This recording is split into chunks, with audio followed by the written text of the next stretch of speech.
The Khajiit is here! The Khajiit is here! Let's get something done!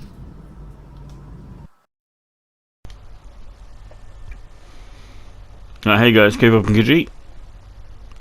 About 3 days ago, ZOS released a roadmap for 2023 and what their plans are for the game in 2023. I usually don't touch on these sort of topics or these videos, but I did do a video last year around this time for my predictions for 2022. Now, none of these predictions came true.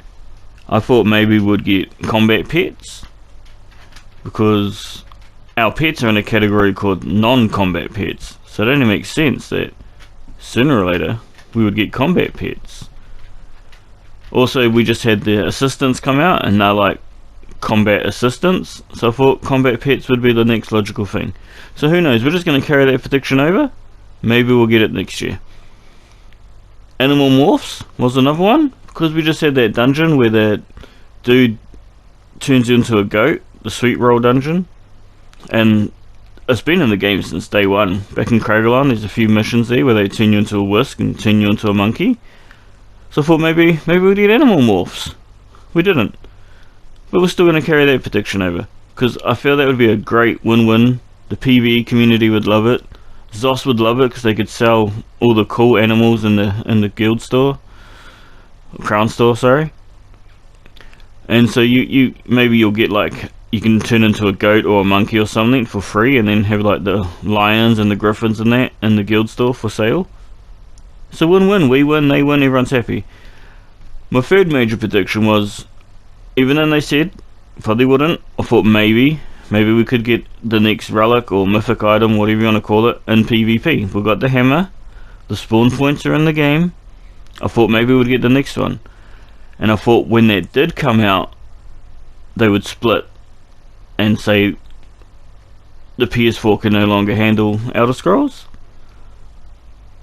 We're cutting it off. That was my prediction, and I'm going to carry that over, because I've got a feeling maybe that could happen this year as well. You know, I was wrong on all 3 accounts last year. Maybe this year we'll get one of those things. Animal morphs, combat pets, PS5 only. Now, they released their thing, and they said in quarter 1 is going to be dungeons. We're going to get dungeons in quarter 1. Okay, first off, I understand, put your best foot forward. Your dungeon team has been absolutely slain lately. The dungeons are just getting better and better, cooler and cooler.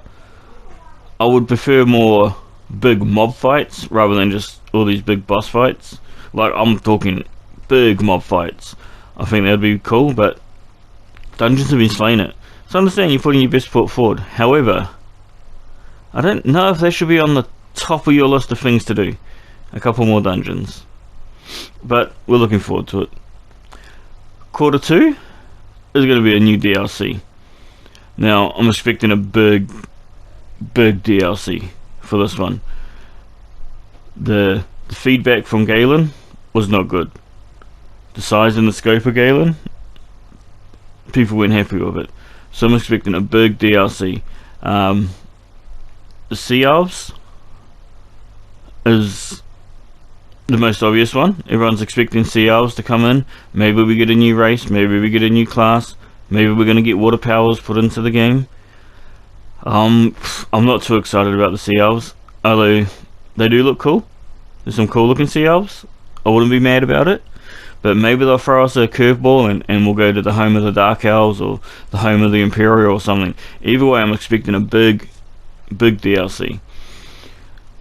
And then in quarter 3, right, so this is 6 months gone, another 3 months, and they're saying, well, we're going to start working on maintenance.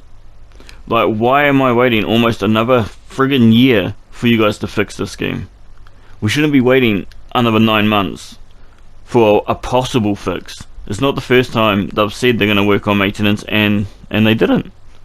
Now I understand they redid the servers for PC North America. That's 1 out of 6.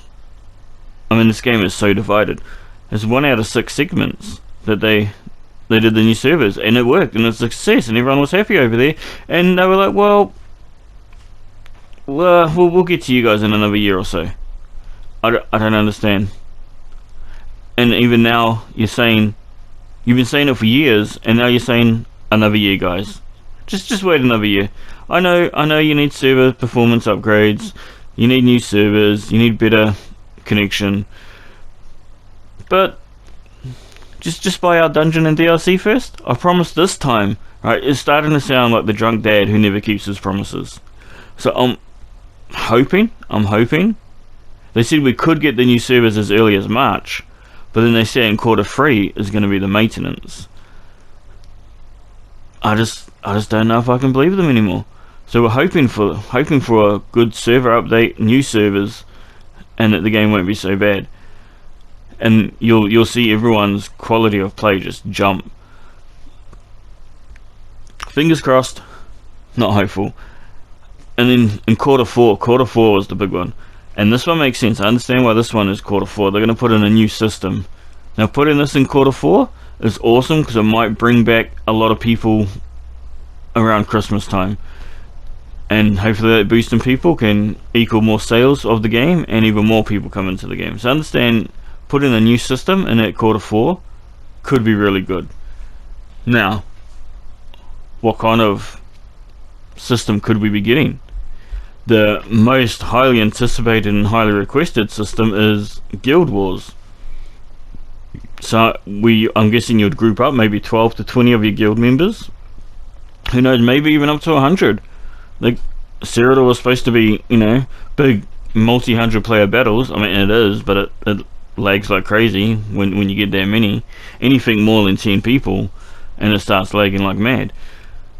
But I'm hoping for like a Battlefield style Guild Wars where you'll group up maybe 12 to 24, 32 people, and it's just your team versus their team, and you just go nuts. That would be really awesome. Sort of connected to the Guild Wars would be, I've lost my line of thought. Alright, moving on. Gardens. People have been requesting gardens for a long time, so we can grow some alchemy flowers at our houses, and then maybe once a week we can pick them and harvest them, and then put some more flowers down. I know that's been a big request, and that's something that they could sell in the Crown store again, make them some money, we get some gardens, everyone's happy, boom. One DLC which I just know they're not going to do, but I would love like a theme park DLC where you travel to this new zone and it's just a giant theme park, and you buy tickets with your gold as you come in, or maybe even crown, you got to use crown gems to buy tickets, whatever. And or even event tickets, and then you can go on like rides like a haunted house or a roller coaster, or you can play mini games and win prizes. So you buy a ticket, you play a mini game, and you might win in temp or something like that. I thought that'd be really cool. The other system that's highly requested, which could be a possibility, and I think this is the best way for them to go, would be elite mode. So every zone, you can restart the zone. Once you've done it on easy mode, you can restart the zone, perhaps do it on a hard mode, and then once you've done it on hard mode, you can do it again on elite mode, and each time it's a lot harder than it was. This would make a lot of sense for ZOS, because it's tripling the amount of zones in the game that can be done. It's tripling the amount of quest and action. It's giving the elite players something they can relive their favourite zone. There'll be some people out there who will want to go and do every zone again, and there'll be others who just want to relive their favourite zones and actually play the story with it not being such a walkthrough. And the problem because the story is so easy, everyone's just skipping the dialogue because it's not interesting, which is a shame, because the dialogue and the stories are really great. It's just no one pays attention to them because the game's so easy. So if they brought out this elite mode and master mode, or whatever they want to call it, I think that would really help. And then the harder the quest is, if you're, you know, if it's actually a bit of a struggle for you and you've got to pay attention to kill those zombies, you'll pay more attention to the actual story in that, and then people will realise just how great this game is. They're just skipping the dialogue, which is the best part. All in all, I think that's it. But I'm still worried about this PS4, PS5 split. Sooner or later, they have to say this is the cutoff point, this is the full game, this is the end game for PS4. All new future DLC will be released PS5 only. Many other games have done it. It's going to be a shame because it's going to split the community yet again. However, I feel the majority will jump to PS5. I think the timing's right. If they did it last year, it would have been a bit soon. PS5 was just out, not everyone had upgraded yet. But I think the timing's right, they could do it now. And because quarter 3 just has maintenance written down on it.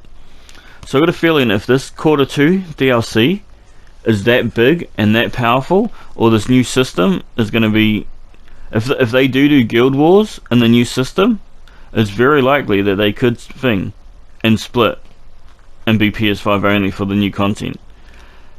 And with the maintenance written down in quarter 3, this was my prediction last year, they're just going to split it and be like, PS5 only guys, oh yay, we fixed the lag issues, look at how awesome maintenance we did, without actually really doing anything. All they did was cut the PS4 off. That's kind of how I feel this is going to go.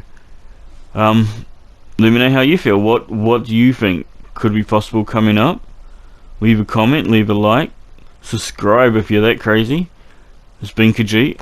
We love you all, and we'll see you in the next year.